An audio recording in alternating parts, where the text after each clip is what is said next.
ሙሱ ካሳና ንዋይ ደበበ በመጋጨታቸው ምክንያት ንዋይ ደበበ ሽማግሌ እንዲሆኑት ከመንግስት አርቲስት ካሙዙ ካሳ ምርጫውን ማሸነፉን የሙዚቃዋ ንግስት ጂጂ እጅጋየሁ ሽባባ ምስጋና መዝሙር እየዘመረችም በጣም ጋግቻለሁ ሌዝ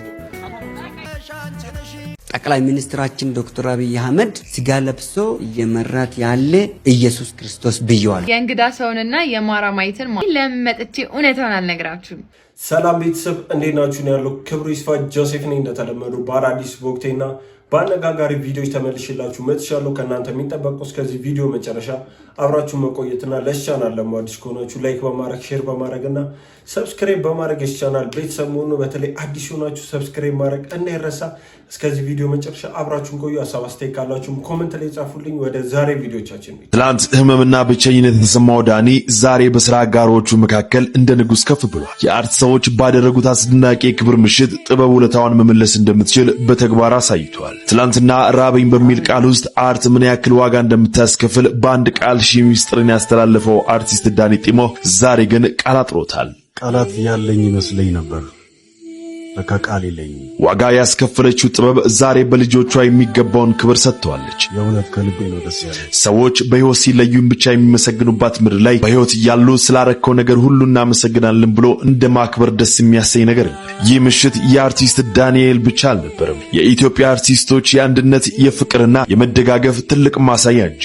ክብር ለዳኒ ጢሞ፣ ክብር ለአርቲስቶቻችን። እንደሰማችሁት ነው ዳኒ ጢሞን በተመለከተው የሚገርም አገላለጽ ይመስለኛል። ያው ተሳክቶለት እንዲተረርቱና ነገሩ ህይወቱ ተስተካክሎ በማየት ደስ ብሎኛል። እስኪ ምን ተሰማችሁ በማየታችሁ? ያው ብዙ ጊዜ የተለመደው የሆነ አርቲስት ከሞተ በጣም ከተጎዳ ወይ በጣም ከታመመ በኋላ ነው መርዳት ወይ ደግሞ አይዞ ማለት ምናምን። አሁን ግን ቀድሞ ነገር በመሰራቱ እኔ በጣም ላደንቃቸው ፈልጋለሁ። አርቲስቶች ማህበርንም የተለያዩ ሰዎች ከቲክቶከር ደግሞ አዶኔንም እና ምን ተሰማችሁ በማየታችሁ? ሰሚ ባላገሩ ካረፈ እንደ ቀልድ 5 ቀን ሞላው። ስለማረፉ እንጂ ስለመታመሙ የሰማነው ዜና ሳይኖር ነው በድንገት አርፏል የሚል ዜና የሰማነው።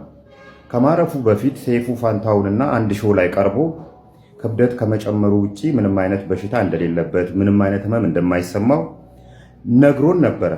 እንዳውም የሆነ ሆስፒታልና የሆነ ጂም ገብቶ 10 ኪሎ ግራም በአጭር ጊዜ ውስጥ መቀነሱን ነግሮናል። እኛም ተክለሰውነቱን አይተን መቀነሱን አይተናል። በድንገት ግን አርፏል የሚል ዜና ሰማን። እንዴት ሊሆን ቻለ የሚል የሚያስረዳን አካል ሊኖር የሚገባ አይመስላችሁ? ቤተሰቦቹ፣ ጂም ቤቱ ወይም ደግሞ ሆስፒታሉ የሞተበት በድንገት የሞተበትን ምክንያት እንዲህ ነው ሊለን የሚገባ አይመስላችሁ? ሁልጊዜ ጭንቅላቴ ውስጥ ስለሚመላለስ ነው። ቤተሰቦቹ ወይም ጓደኞቹ ያሟሟት ሁኔታ የምታውቁ ሰዎች እንደኔ ጥያቄ ያላቸው ሰዎች ይኖራሉና ብታስረዱን መልካም ነው። ለሌላም አካል መማሪያ ሊሆን ስለሚችል እንደሰማችሁት ነው። የሰማኝ በለው ጉዳይ እስካሁን ዝም አልተባለም። ምክንያቱም ደግሞ የሞተበት መንገድ ያው በጣም ጥያቄ የሚፈጥር ነው። በጣም ደህና እንደሆነ ነበር የተለያዩ ሚዲያዎች ላይ ሰይፉ ላይ እንደገና ኢቢኤስ ሌላ ፕሮግራም ላይ ቀርቦ የተናገረው። ግን ደግሞ ለዚህ ያበቃው የሕክምናና የሐኪም ቤት ነው የሚል የተለያዩ አስተያየቶችና የዶክተሮች ሐሳብ አለ። ግን እስካሁን ምንም ኢንቨስቲጌት አልተደረገም። ግን ቢጣራ የተሻለ ነው ብዬ አስባለሁ። በጋምቤላ ክልል አጭር ቀሚስ የሚለብሱ ሴቶች ሌሎች ጥቃት እንዲደርስባቸው ያነሳሳል በሚል ቅጣት እየተላለፈባቸው ይገኛል። ልጆች ከወላጆች አቅም በላይ በመሆናቸውና ትዕዛዝ ባለመስማታቸው ወላጆች መንግስት ይደግፈን ባሉት መሰረት ፕሮፖዛል ተቀርጾና ኮሚቴ ተዋቅሮ ከፖሊስ ከፍትህና ከጸጥታ አካላት ጋር በመቀናጀት ሴቶች የሚለብሷቸውን አጭር ቁመት ያላቸው ልብሶች የጥቃት ተጋላጭነትን ይጨምራሉ በሚል ነው ከዚህ አይነቱ ድርጊት እንዲቆጠቡ የሚያስችሉ ጥብቅ መመሪያዎች መተላለፋቸው ታውቋል። በዚህም አጭር ልብሶችን ለብሰው የሚንቀሳቀሱ ሴቶች ላይ የ3000 ብር የገንዘብ ቅጣት መተላለፉንና እርምጃው ተጠናክሮ እንደሚቀጥልም የክልሉ አኟ ብሔረሰብ ዞን የአቦቦ ወረዳ ሴቶችና ህፃናት ማህበራዊ ጉዳይ ጽህፈት ቤት አስታውቋል። ይህም መመሪያ እንዴት አያችሁት? ሐሳባችሁን በኮሜንት ላይ አስቀምጡ። እኔ የምለው ኢትዮጵያ ግን ወደ አፍጋኒስታንነት ልትቀየር ብዙም የቀራት አይመስለኝም። ማለት ምን ማለት ነው? እንዴት ነው የሚከለከለው? ኢትዮጵያ እኮ የሁሉም ሀገር ነች። ማለት አንዱ ስላልፈለገ አንዱ ማህበረሰብ አንዱ የሆነ እምነት ስላልፈለገ አንዱ ምንም ስላላለ ይሄ ነገር የሚቀየር ነገር አይደለም። እንደ ባህላችን ሆኖ በኢትዮጵያዊነት አለባበስ መሰረቱ ነው አጭር ቀሚስ ቢለበስ እኔ ችግር አለው ብዬ አላስብም። ሰው ደግሞ መብቱን ማድረግ ይችላል። ያው ማየውን ነገር እስካልሆነ ድረስ እኔ ነገር መከልከሉ ጭራሽ ለእስራት ለገንዘብ ቅጣት ያደርሳል የሚል ህግ መውጣቱ ጋምቤላ ላይ እኔ ልክ ነው ብዬ አላስብም። እስቲ እናንተ ምን ተሰማችሁ? ምን ታስባላችሁ በዚህ ጉዳይ? እሺ ይሄንን ቪዲዮ በጣም ብዙዎቻችሁ እየላካችሁልኝ ነበር የእንግዳ ሰውንና የማራማይትን ማለት ነውና ምንድነው ይሄ ነገር እውነት ነው ወይ ምናምን የሚል ጥያቄ እንዳላችሁ ስለተገነዘብኩኝ ለምን መጥቼ እውነታውን አልነግራችሁም።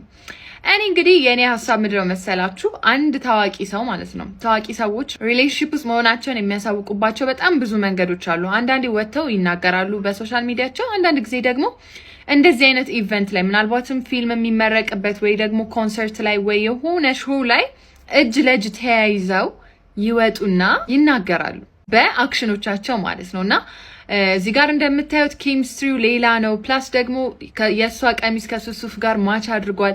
ሲመጡ እጃቸውን ተያይዘው ነው የመጡት። the whole time አብረው ነው የነበሩት፣ አልተለያዩ። እኔ እንግዳ ሰው እንደዚህ ሲስቅ አይቼው አላውቅም።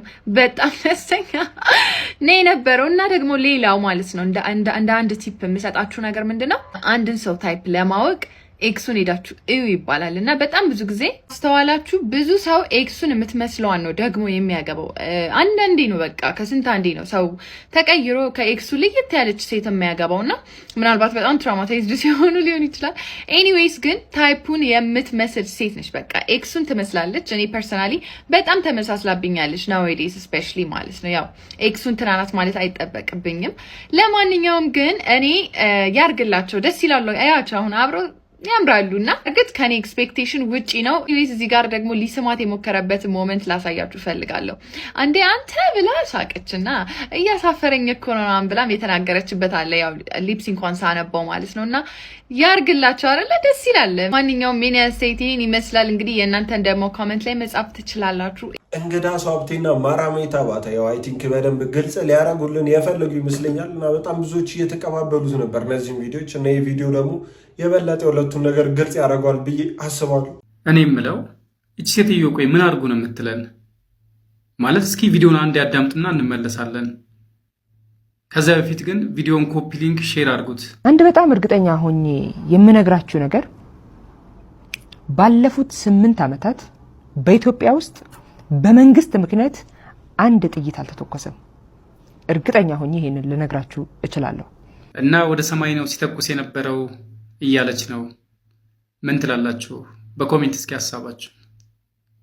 በዚህ 8 ዓመት አንድ ጥይት ተተኩሶ አያውቅም አለች። ያው ባለስልጣኑ አንድ ጥይት የቁጥሩን ጉዳይ ቲንክ መሰለኝ ያው 10,000 ጥይት 100,000 ጥይት ነው አንድ ጥይት አይደለም ነው እንጂ አለችው ተተኩሶ አያውቅም። መቼም ደፍራ በዛ መንገድ እኔ ተወራለች ብዬ አላስብም። ይሄ በጣም የሚያስቅ ወሬ ነው።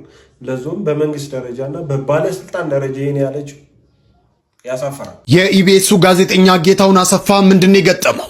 እስቲ በነፃ እንደ ልባችን እየተነፈስን ስለሆነ ፈጣሪያችንን እናመስገን። ጋዜጠኛው የኦክሲጅን ማሽን በየቀኑ መጠቀም ግዴታ ለሆነባችሁ ወገኖቼ እግዚአብሔር ይማራችሁ። የምንጠቀመው ነገር ምን ያህል ውድ እንደሆነ የምንረዳው ስናጣው ነው ብሏል።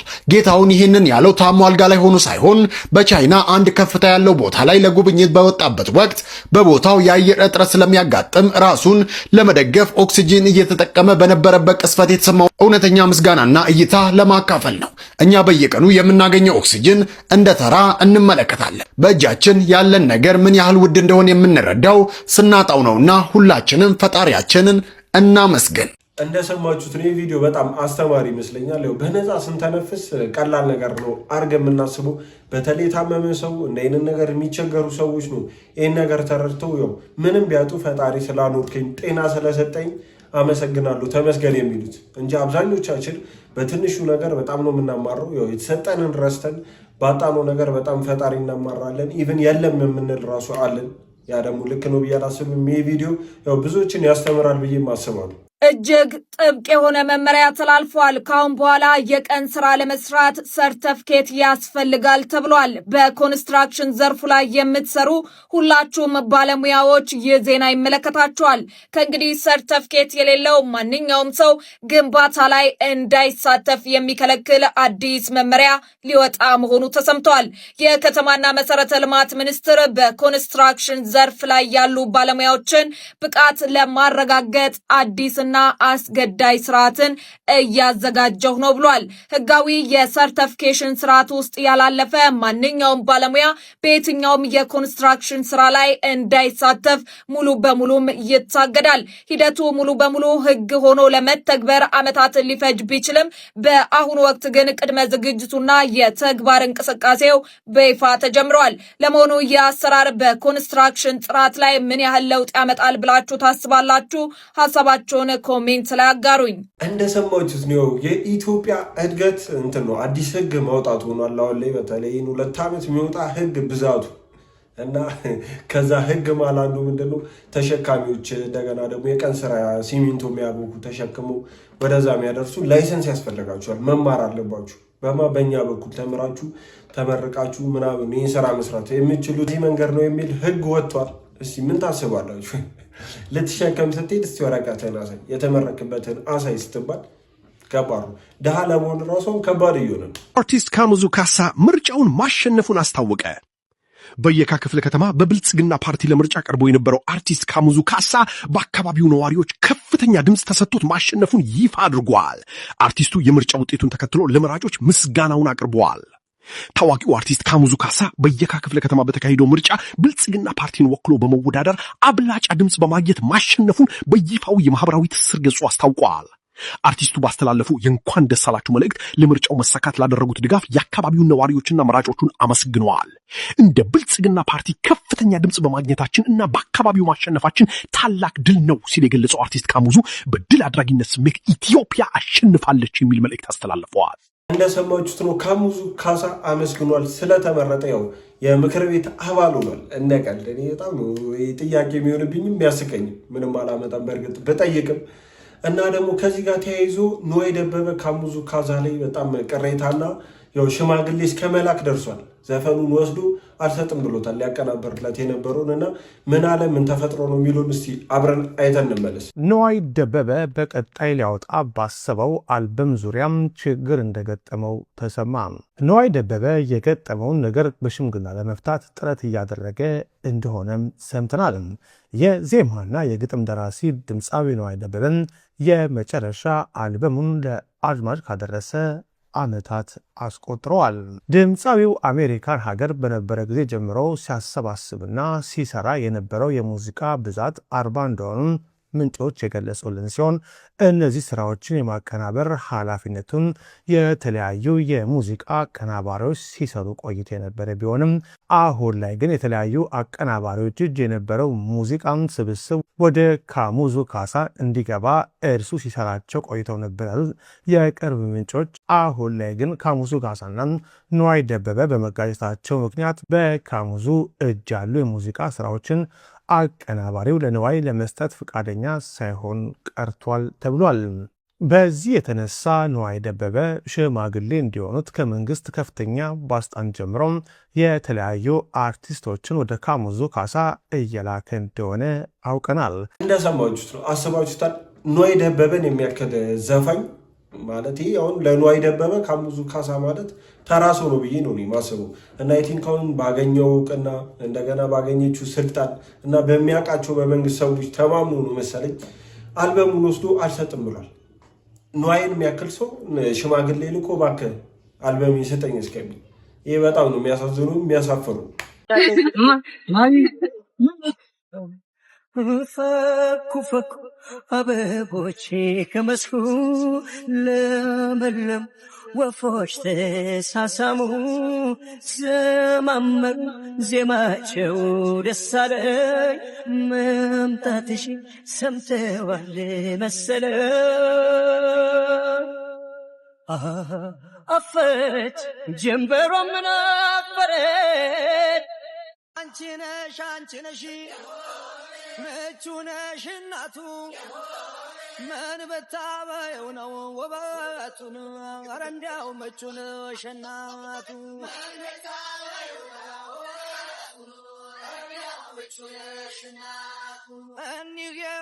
እንዳያችሁት ነው የጆን ዳንኤል እና የናዮ ጉዳይ እዚህ ደርሷል።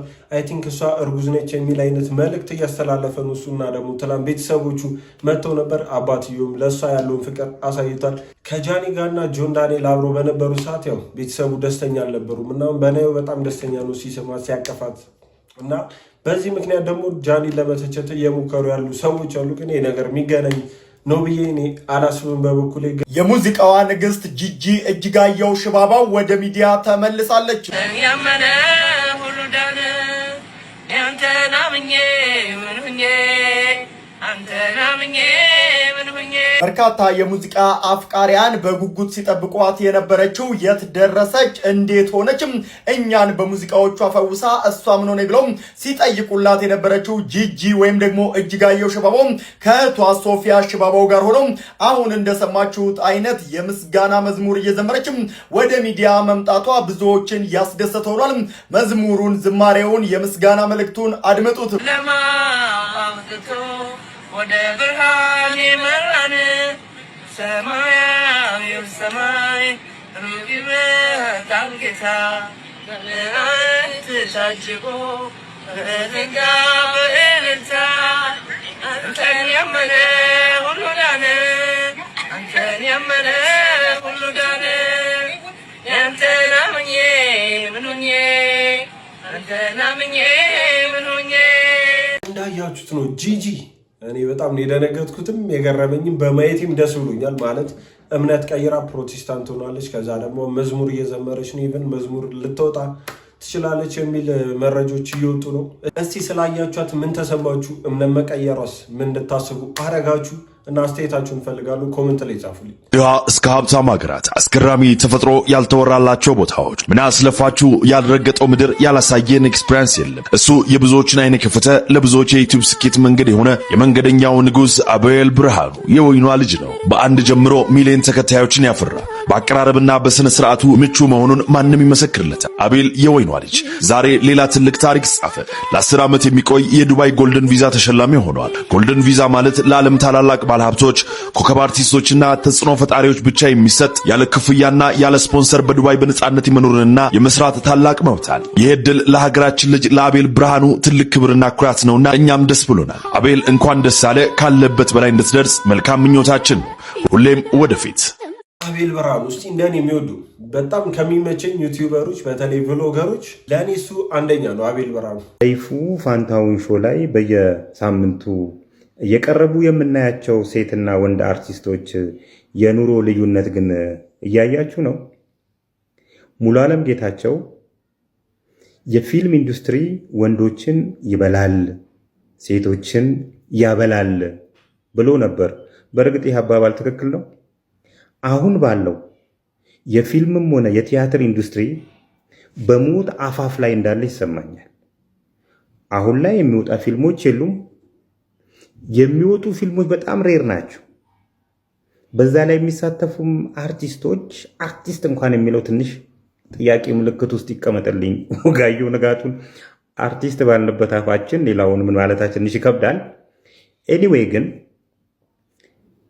ትንቅ አርቲስቶች በጣም ጥቂት አርቲስቶች ይሳተፋሉ በነዛ ፊልም ውስጥ። እነዛ ፊልሞችም የተፈለገው ያህል ይታያሉ ማለት ዘበት ነው። አሁን ላይ ቲያትሩ ኦልሬዲ የተዘጋ ያለበት ሁኔታ ነው ያለው። የግል ቲያትር ቤቶች ኦልሬዲ እየተዘጉ ናቸው። የመንግስት ትንሽ እየተንቀሳቀሱ ነው ያሉት። በዚህ ኢንዱስትሪ ውስጥ በዚህ በደከመ ኢንዱስትሪ ውስጥ ሴቶችን የሚያበላ የሆነበት ወንዶችን የሚበላ የሆነበት ኢንዱስትሪ ምን ስለሆነ ነው? በእርግጥ ለሴቶቹ አዳልተው ስለተከፈለ ነው የሚለው አይደለም። በዚህ በቲክቶክ መንደር የሚዋቸው ውስጥ አንዳንድ ሰዎች ፎሎወራቸው ከሆነ ሚሊዮን በላይ የሆነና እስቲ ታለንታቸው ምንድን ነው ብዬ ሳያቸው ምንም ደንሰው እንኳን በቃ ዳንስ ይችላሉ በቃ እነዚህ ልጆች ምናምን ብለ እንዳትላቸው የሚያደርጉ ቶሎ ብለው ጀርባቸውን እንደዚህ የሚያዞሩ ሴቶች ኢኮኖሚውን ግን ይዘውታል። ገንዘብ አክት ሲያረጉ ታያላችሁ። ዛንዚባር ሄደው ሲዝናኑ ታያላችሁ። ዱባይ ሄደው ሲዝናኑ ታያላችሁ። አርቲስቶቹም የ300,000 ብር አይፎን ሲይዙ ታያላችሁ።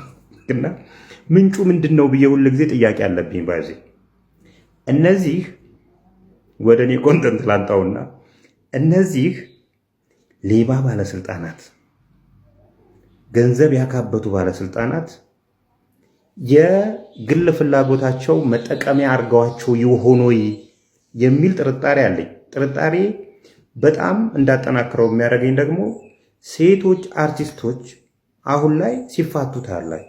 ትዳራቸው የጸና ትዳር የላቸውምና በዚህ ሰፈርም እኔ የምጠላቸው ሰዎች ወደዚህ መንደርም ሳይገቡ አይቀርምና እስቲ እናያለን። ቀጥለን እንደሰማችሁት ነው። እስቲ ምን ታስባላችሁ? ሴት አርቲስቶቻችን ማለት በጣም በቃ ቢሊዮነር ሚሊዮነር ምናምን ብንላችሁ አይከብሩም።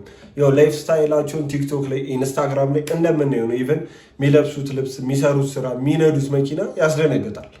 እና የወንዶቹ ጋር ደግሞ ዞር ስንል ማለት ተራበኝ ብሎ እስከ መምጣት፣ መንቀሳቀሻ እስከ ማጣት፣ ቤተሰብ ማስተዳደር እስከ መቸገር እና የሆነ ፊታቸው ላይ የሚነበብ ህመም ራሱ አለ ይህን ነገር ሲጠየቁ ይህን ነገር ሲወሩት። እና ይሁላ ልዩነት ከየት የመጣ ይመስላችኋል? በምን ምክንያት ነው ሴቶቹ እንደዚህ ሀብታም፣ ወንዶቹ አብዛኞቹ እንዲህ ድሃ ሊሆኑበት የቻሉበት ምክንያት? እስቲ ምን ታስባላችሁ? ምክንያቱስ ምን ይመስላችኋል? ኮመንት ላይ ጻፉልኝ። ከጃንሆይ ወዲህ የእግዚአብሔር ስም አይጠራም ነበር። ከጃንሆይ ወዲህ የእግዚአብሔር ስም ይህም በሽታ ከመምጣቱ በፊት የእግዚአብሔር ስም መጠራት የጀመረው በዶክተር አብይ አህመድ ዘመን ነው።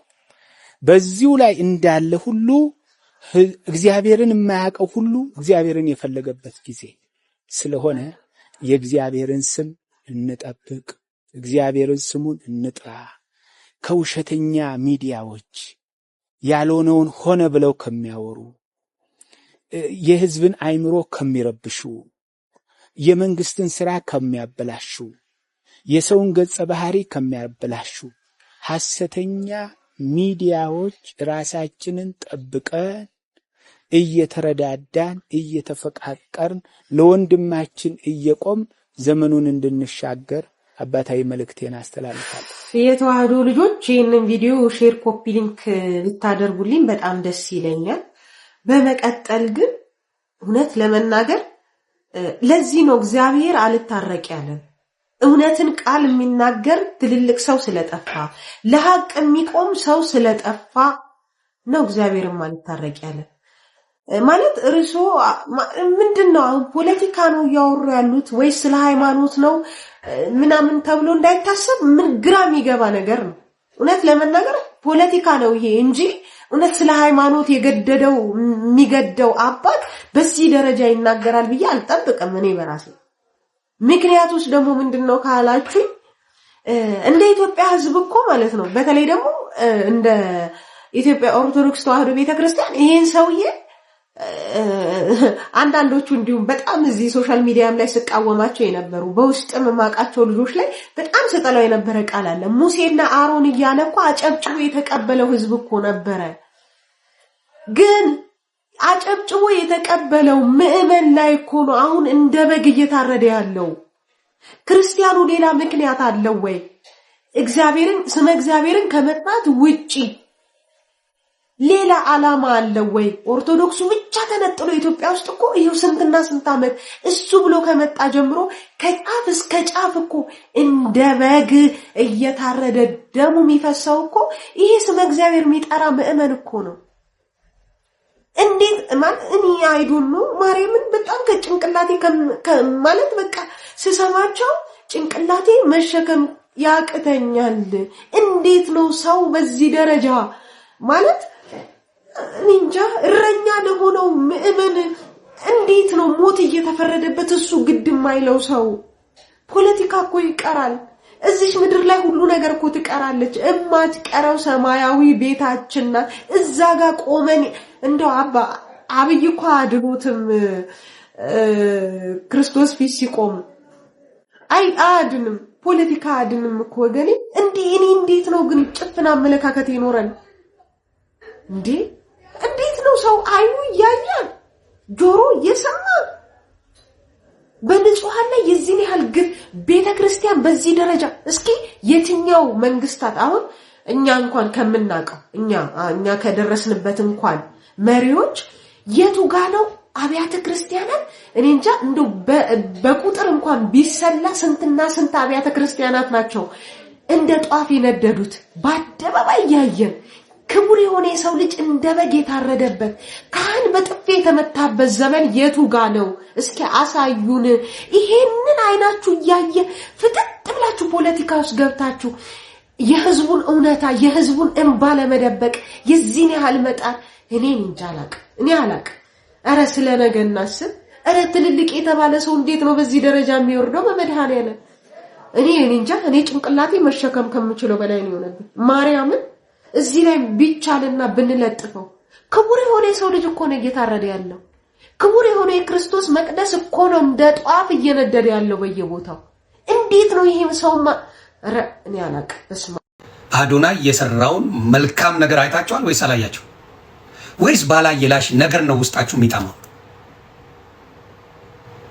ነገር ነው ውስጣችሁ የሚጠማው እና አዶናይ እግዚአብሔር ይባርክ አዶናይ ምንድነው ያደረገው ሰይፉ ላይ መጥቶ ራበኛ ያለው አርቲስትን መኪናና 10 ሚሊዮን ብር እንዲሸለም አድርጎታል ስጦታ እንዲሰጠው ስለዚህ አዶናይ ታንክ አዶናይ ወንድማችን ራበይ ላለው ወንድማችን አርቲስት የመኪናና የ10 ሚሊዮን ብር ድጋፍ ማድረጉ እንዲደረግ ማድረጉ ታንክ ዩ ብራዳ ታንክ ዩ እግዚአብሔር ይባርክ እግዚአብሔር ወደፊት አገኘው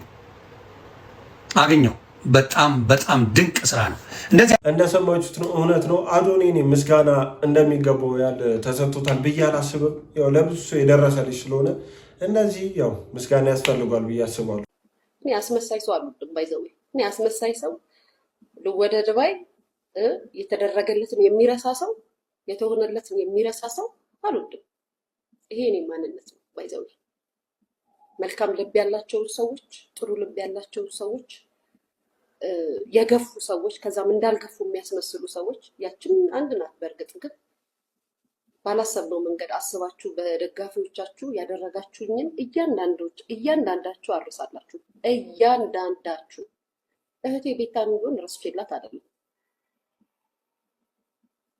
እኔን አልችልም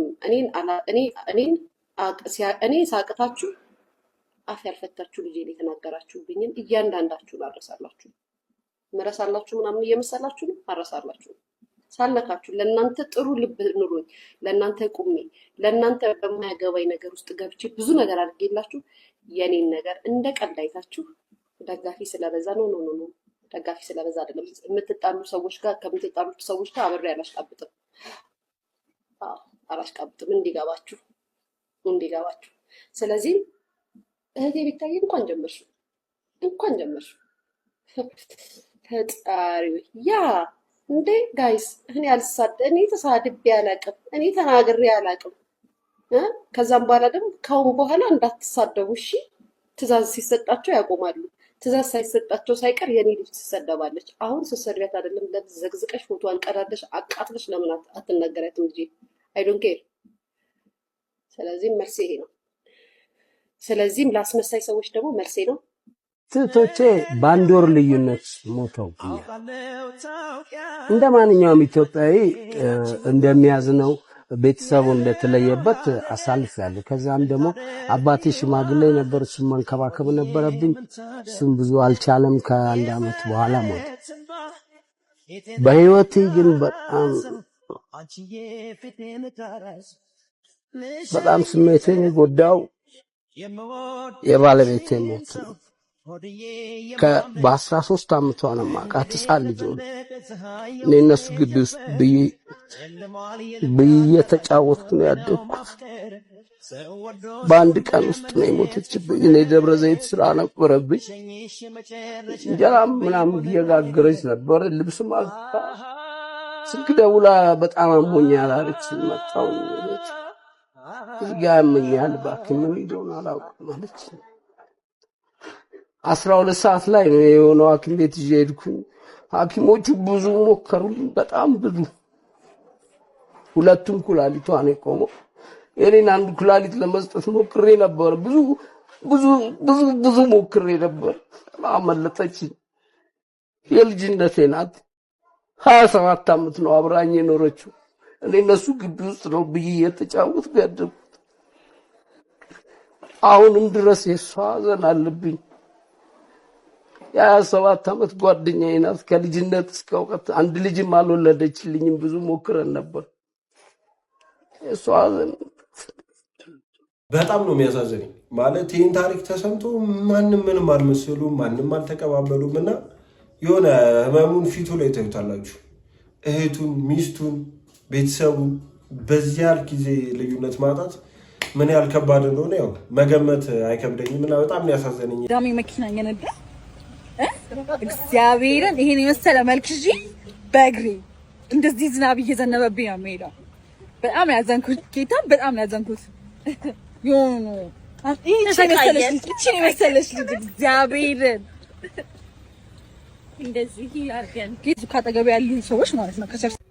እኔ ፈጣሪ የልብን ነው የሚያው የሚለውን ነገር ባንቺ አረጋገጥኩኝ። የልብሽን አይቶ ነው መኪና የሚነሳሽ። ገና መኪናውን ያለሽ ብዙ ነገር ይነሳሻል። የዝናብ እንጥፍጣፊ ገርሞሽ ነው።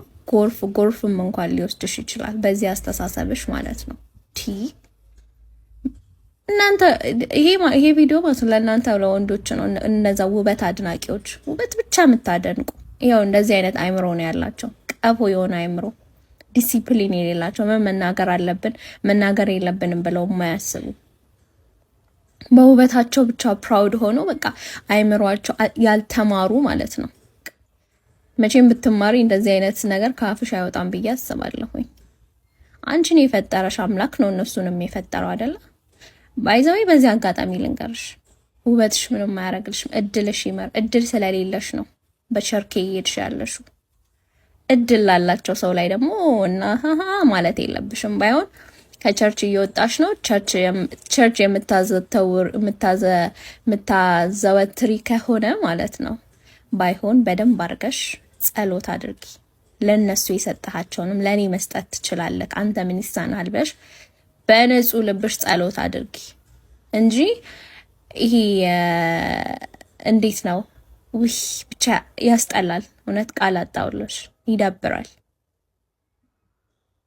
እድል የለሽም፣ ለዛ ነው። ኦኬ፣ እድል የሚመጣው ደግሞ ውስጥሽ ጥሩ ሲሆን ነው።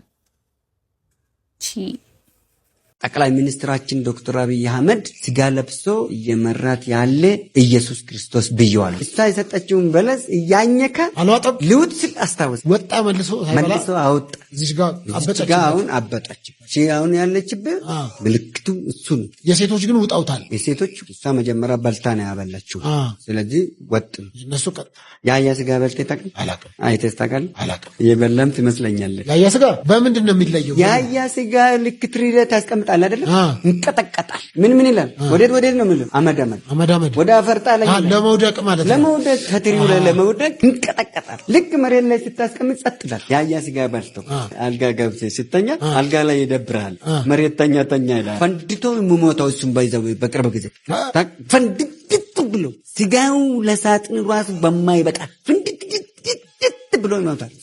ፓስተር ቢናም ሽታ አሁን ፍቅረ ኢየሱስ ተብለዋል። ኦርቶዶክሶች ጫት ላይ ነው ሪሰርች ያደረገ። በጫትና በእብዱሻ በእብዱሻ ላይ ነው። ፕሮፌሰር እስቄል ገቢሳ ፕሮፌሰርነታቸው ሪሰርች ወረቀታቸው በእብዱሻና በጫት ምን አይነት እንትን ነው? እኛ ኢትዮጵያኖች ብሎ ልሙጡን ይዞ ልሙጥ አስተሳሰብ ይዞ በነጮች በሰለጠኑት አገር ውስጥ ራሳችሁን በራሳችሁ ሲያዋርዱ በሳም መቅጠል ነው ቂጥህን የሚገርፍ። የምትታገለኝ ከሆነ በሽመል ነው የምከተክትህ። ረፍ ወስላታ ወሽካታ ሸለፈታ። በተለይም ደግሞ ስድብን በሁለት ከፍለው ዘመናዊ ስድብና ባህላዊ ስድብ ብለው ሲናገሩ ነበረ። መሽገር ናቸው እነሱ። መሽገር ከስታ መሽገር ናቸው። ስድብ ነውር ኃጢአትም። በፍጹም በህይወቴ እኔ ተሳድቤ አላውቅም። ከዚህ በላይ ምን ይሳደብ እኮ? አይ አቶ ልደቱም ኢንጂነር ሊቃንም ስልጣን ላይ አልነበሩም ብዬ ነው። ምን ስልጣን ነበራቸው? አንድ ነገር ተቃዋሚ ፓርቲ ተብለው የነበሩ ሰዎች አይደሉ? ቀንቀን ማለት ቀንቀን ነው። ቀንቀን ተቃዋሚ ናቸው። ማታ አዳራችሁ ሸራተን ከወያኔዎች ጋር ነበር ማለት 21 ቀን እርሶ የገቡት? የምን 21 ቀን ውጪ ላይ ከኖርኩት እድሜ ልክ በዛን ጊዜ በእስር ቤት የቆዩት ይበልጣል። በእስር ቤት የኖርኩት ይበልጣል። ሀብታሙ አያሌው ማለት የበላበት ወንጭት ሰባሪ መሆኑን በምን እንዳወቅኩ ተቀል እንዳረጋገጥኩት ኤርሚያስ ለገሳን ሲበላ ከድቅን ውስጥ እኮ ነው የወጡት። እነኚህ ምላሳቸው መንታ እንዲህ እንደ 6 ሰዓት እባብ የ6 ሰዓት እባብ አይተጣቀል የአማራን ፋኖ ጅብ አድርጎ ፈጃ ያስፈጃ አንዱ ሀብታሙ አያሌው። ስጋ ለባሽ ኢየሱስ ክርስቶስ መሳይ መሪን አምጥተን ቁጭ አድርገናል። አሁን እኛ ከስር ሆነን ድህነትን መምጠር ስጋ ለባሽ ኢየሱስ ክርስቶስ የሚመስል መሪ አመጣል። ማንን ማለት ነው? ጠቅላይ ሚኒስትራችን ዶክተር አብይ አህመድ ስጋ ለብሶ ኢትዮጵያን እያደሳት እየመራት ያለ ኢየሱስ ክርስቶስ ብየዋለሁ። ኢየሱስ ክርስቶስ በአካል መጥቷል እያሉ ነው። በአካል የዓለም የደን ገነት ማለት እኮ ኢትዮጵያ ነች። እነዚህ ራስ ተፈሪያን እንደዛ ይላሉ። ኢትዮጵያ ምድር ገነት ናት ይላሉ። እርሶም ያንን ነው የሚካፈሉት? የዓለም ገነት ኢትዮጵያ ነች። አዳምና እሺ ቤተሰብ፣ የዛሬዎቹ ቪዲዮዎች እነዚህን ይመስሉ ነበር። እንደወደዳችኋቸው እንደተዝናናችሁባቸው ተስፋ አረጋለሁ። እስካሁን አይታችሁ ላይክ ያላረጋችሁ ላይክ በማድረግ ሰብስክራይብ ያላረጋችሁም ሰብስክራይብ በማድረግ የቻናል ቤተሰብ እንዳይረሳ። በቀጣይ ቪዲዮ ደግሞ እስከምንገናኝ ሰላም ሁኑልኝ።